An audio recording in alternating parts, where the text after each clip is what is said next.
et si nous n'avons plus accès au cloud? Alors bien sûr, tu es habitué à regarder mes vidéos, et je t'en remercie, et tu es très habitué justement à ce que je te parle de cloud et d'outils cloud. Je suis moi-même dépendant du cloud et j'utilise pratiquement aujourd'hui à 100% le cloud. Mais si demain, Internet n'existait plus, comment je pourrais communiquer entre mes différents PC, Mac, téléphone, faire du partage de fichiers et continuer à travailler éventuellement avec d'autres personnes en mode collaboratif? C'est ce que je te présente aujourd'hui. Dans cette vidéo, je vais te présenter une solution basée sur le protocole peer-to-peer qui va te permettre de continuer et surtout de pouvoir partager de PC à PC ou de portable à PC ou de Mac à Windows tes différents fichiers. Je m'appelle Jean-Marc D'Andrea, je suis consultant en simplification digitale.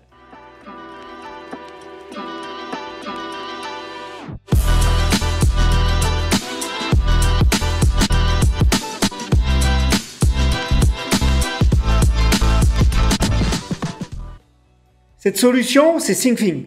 SyncThing est une plateforme open source qui permet de synchroniser des fichiers directement entre les différents appareils basés sur le protocole peer-to-peer. Tu te rappelles peut-être de Snapster dans les années 90 qui permettait de télécharger de la musique, que l'on disait d'ailleurs illégalement. Pourquoi? Parce qu'on se connectait directement de PC à PC sur chacun des utilisateurs qui partageaient ses propres fichiers musicaux. C'est le même principe. Le peer-to-peer n'est pas mort et il est toujours utilisé.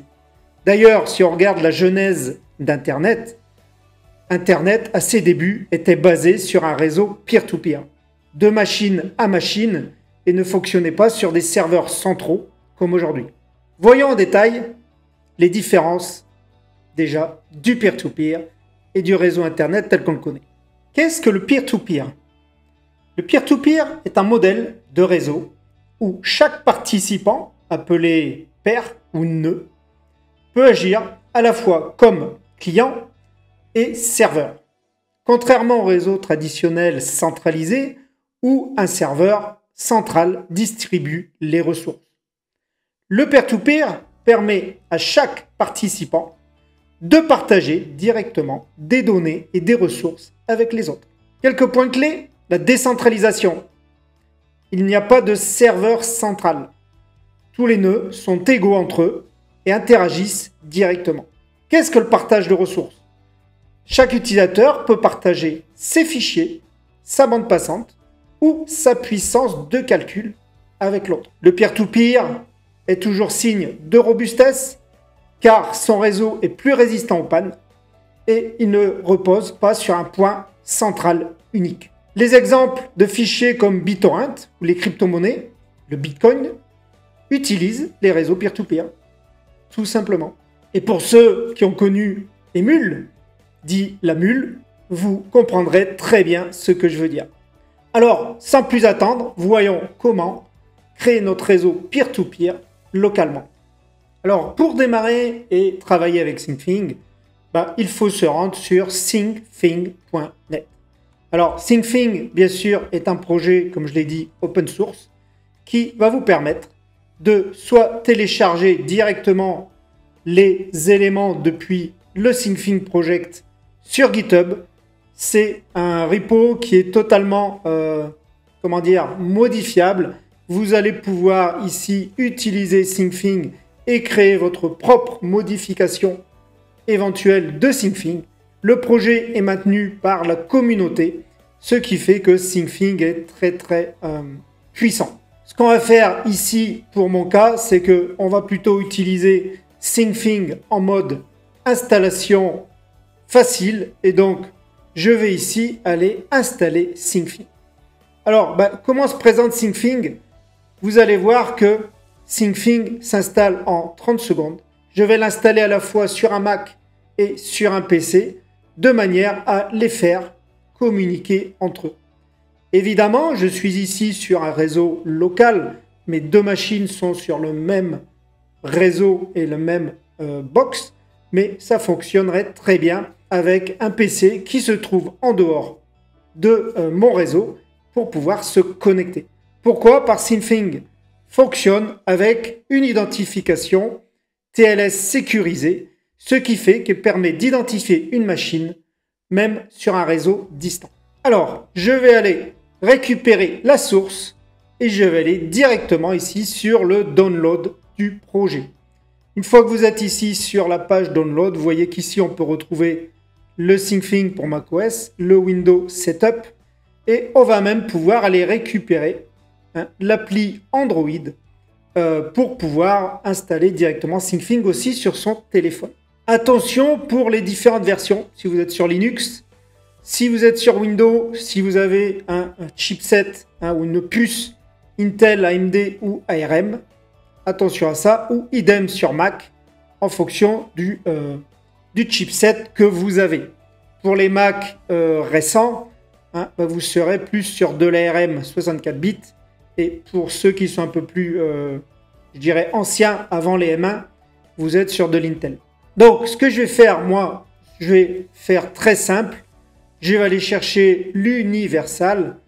Pourquoi? Parce que normalement, il fonctionne pour toutes les versions, sachant que moi, je suis sur un Mac Mini M2 et que normalement, il n'y a pas de raison que l'Universal ne fonctionne pas. Et du coup, je ferai le test avec vous en live. Je vais pouvoir aller installer SyncThing. Donc, j'ai mon DMG et je vais lancer SyncThing. Alors, je vais l'installer dans l'application comme je le ferai pour n'importe quel applicatif de Mac.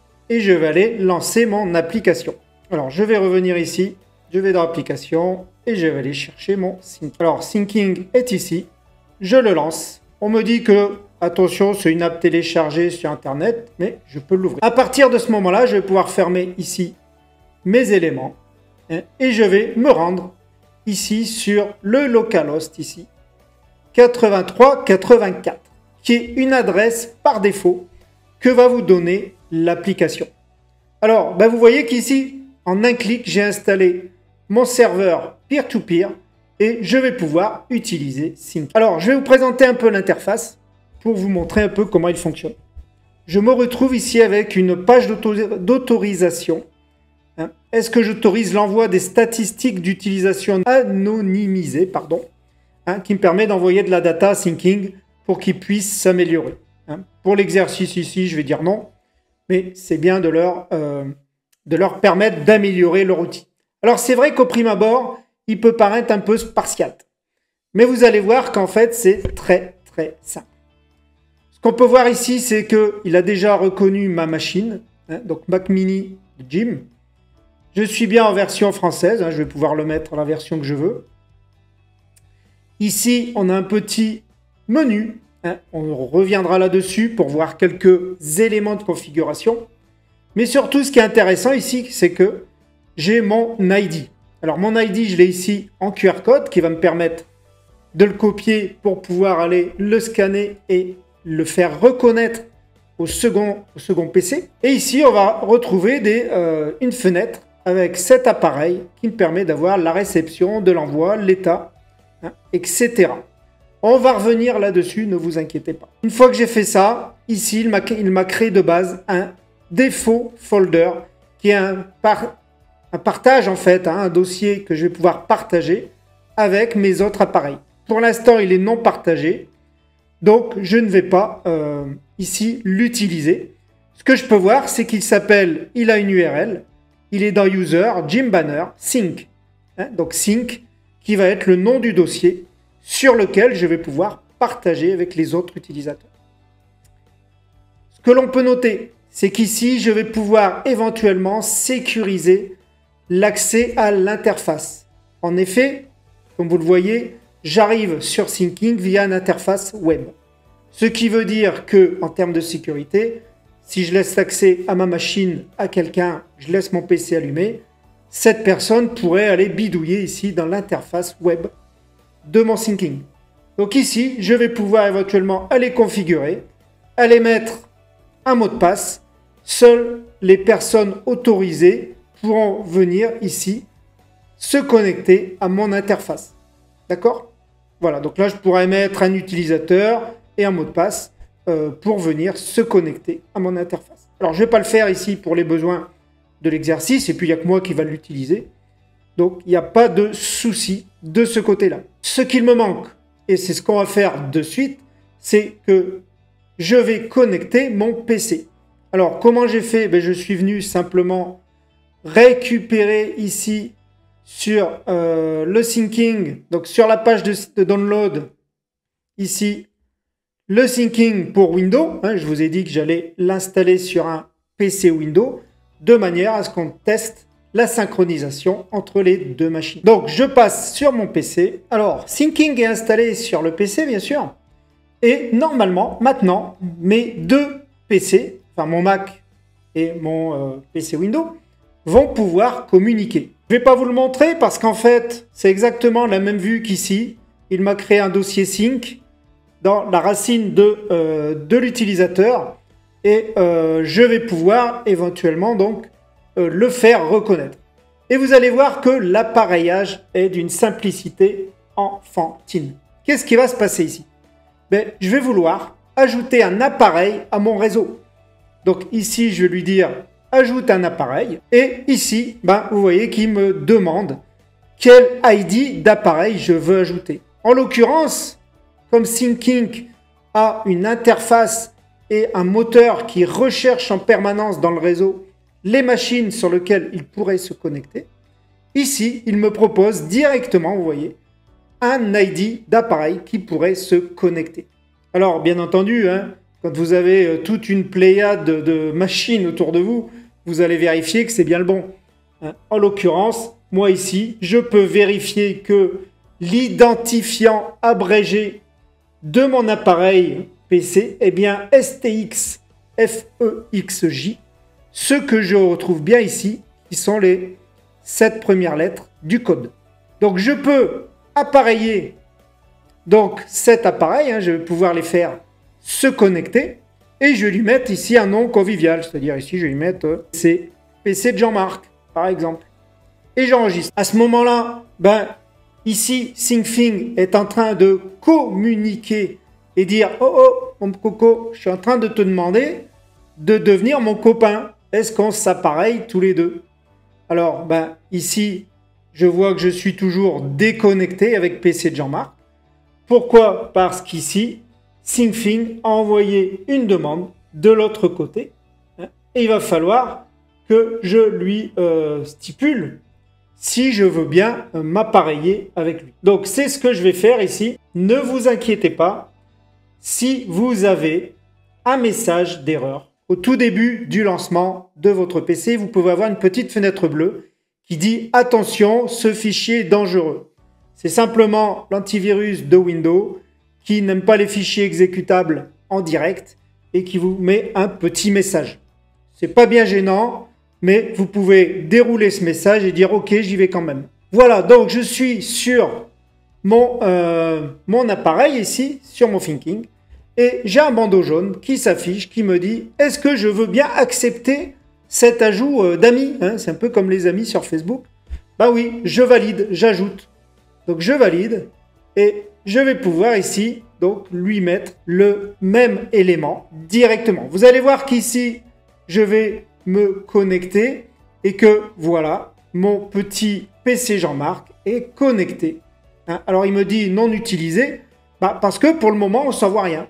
On s'est juste connectés tous les deux, mais on ne s'en voit rien. De côté de mon PC, j'ai exactement la même vue, sauf que j'ai l'inverse. Ici j'ai Mac Mini et là-haut j'ai PC JM. Ok? Alors, ce qu'on va voir, c'est qu'on va faire du partage. On va voir comment, justement, réagit ce partage. Pour pouvoir partager, ici, j'ai déjà un fichier, enfin un dossier qui a été créé et qui est utilisé, qui est à la racine.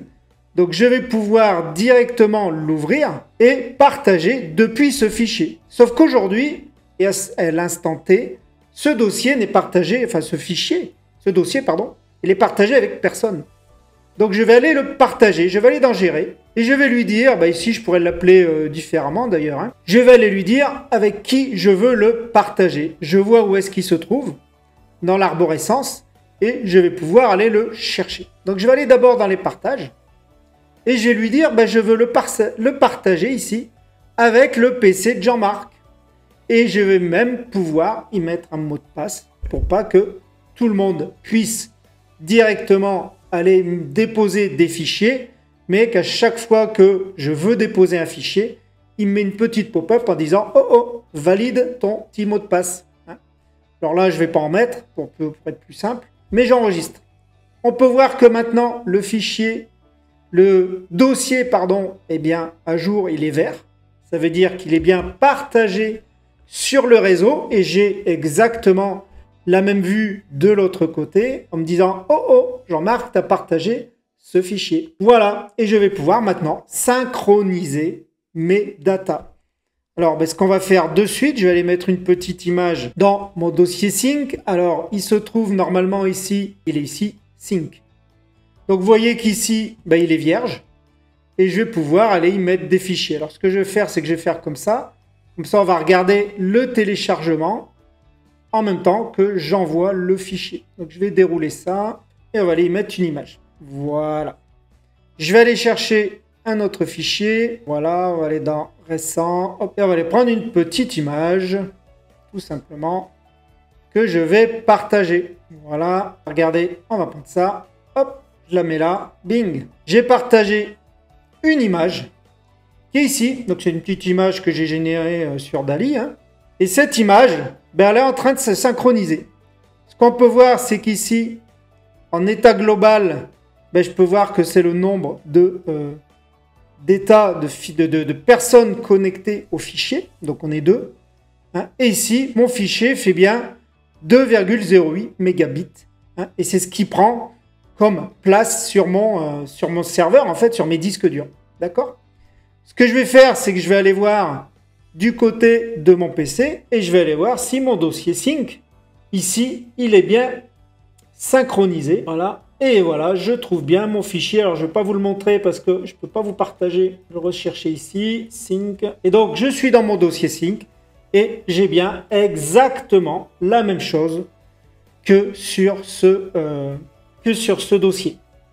Je vais faire l'inverse et vous allez voir qu'une image va apparaître sur ce dossier. Et je vais pouvoir ici la voir. Voilà, elle est arrivée dans mon dossier image, Rock Legend.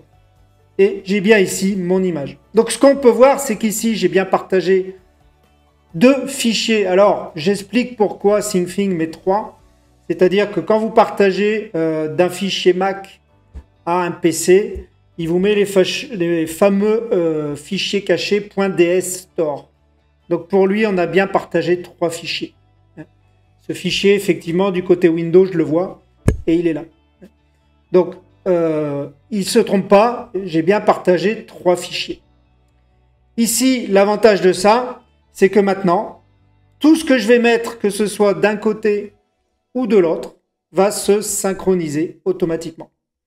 Si je supprime par contre un fichier d'un côté, mettons que je supprime celui-là, voilà, je l'ai supprimé, et je l'ai placé dans la corbeille, il va partir également sur l'autre dossier, parce qu'ils sont synchronisés en miroir.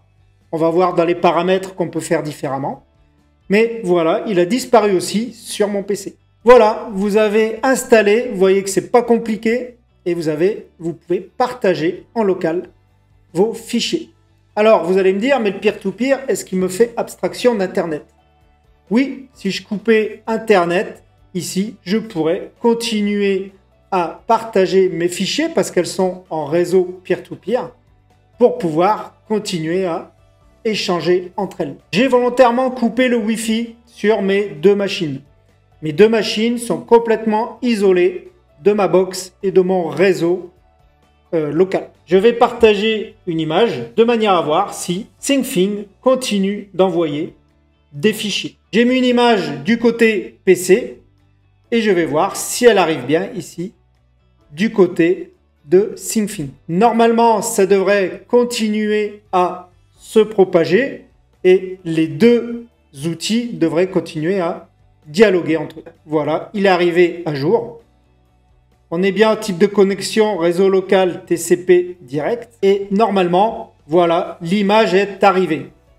Alors, qu'est-ce qui s'est passé? Il s'est passé que sur un des 2 ou une des 2 machines, vous voyez qu'ici le Mac, il est toujours déconnecté, je ne l'ai pas remis dans le réseau. Ben, l'image est arrivée quand même et synchronisée.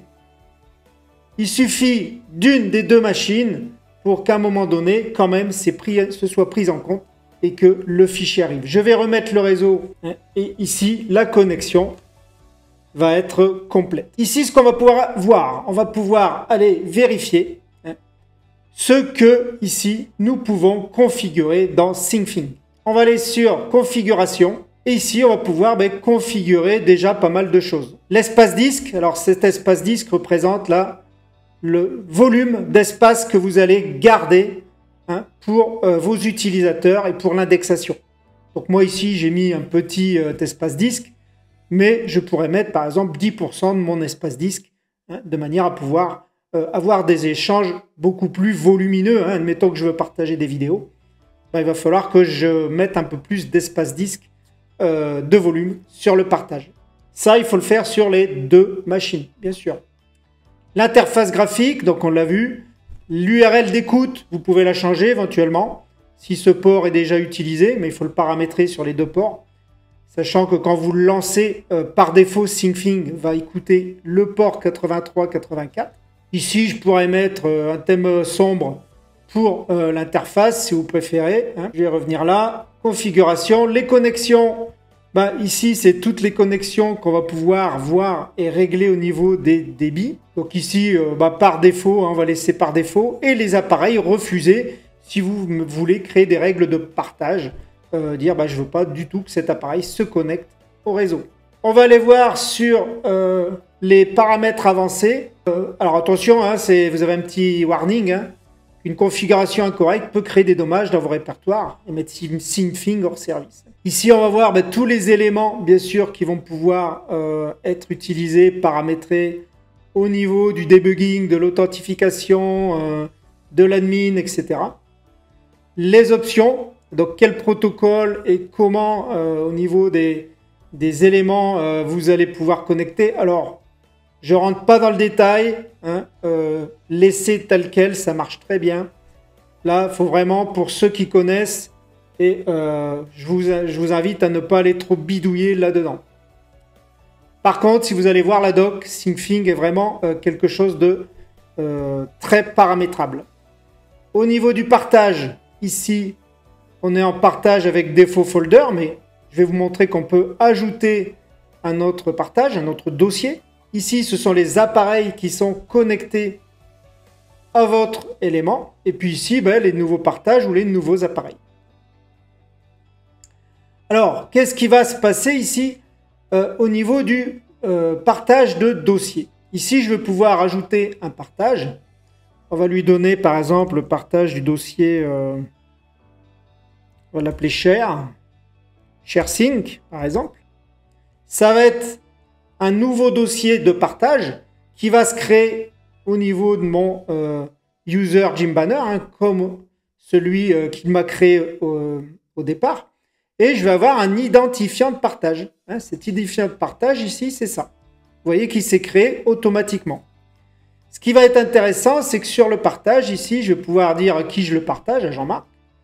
Et sur les préférences des préservations de fichiers, alors le mot, c'est parce que c'est traduit de l'anglais, c'est pas trop équivoque. Mais en fait, ce qu'il faut dire, c'est que ici, vous allez pouvoir dire que sur ce type de partage, si je mets style poubelle, je vais pouvoir dire de conserver, par exemple, pendant 30 jours, les fichiers dans la poubelle et faire du versionning un peu et purger les fichiers dans un intervalle qu'on va lui dire, par exemple, ici, de 3600 secondes dans un temps très court. Voilà, et je peux enregistrer ce dossier. Donc maintenant, vous voyez que ce dossier ShareSync, il est partagé avec personne, mais je pourrais très bien ici le gérer et venir le partager avec, pas le PC de Jean-Marc, mais avec un autre PC ou avec un autre Mac ou avec mon téléphone, parce que si je ne veux pas le partager avec les mêmes personnes. Et donc là, on voit bien le suivi en étoile. Si je venais ajouter un troisième PC, qui serait lui-même client-serveur. Voilà, vous avez la démo complète de SyncThing. Alors pour ceux qui vont essayer de récupérer, bien sûr, mes identifiants abrégés, ne vous inquiétez pas. Syncing va être reseté juste après cette vidéo. Hein. Mais par contre, essayez-le, testez-le. Je trouve que c'est une très bonne solution pour une synchronisation entre, alors moi qui travaille sur PC, sur Mac tout le temps, entre nos différentes machines, voire des partages distants, et ça peut permettre justement de faire son mini réseau peer-to-peer local. Un petit pouce si vous avez aimé, abonnez-vous et dites-moi en commentaire ce que vous avez préféré ou si vous voulez d'autres vidéos de ce genre.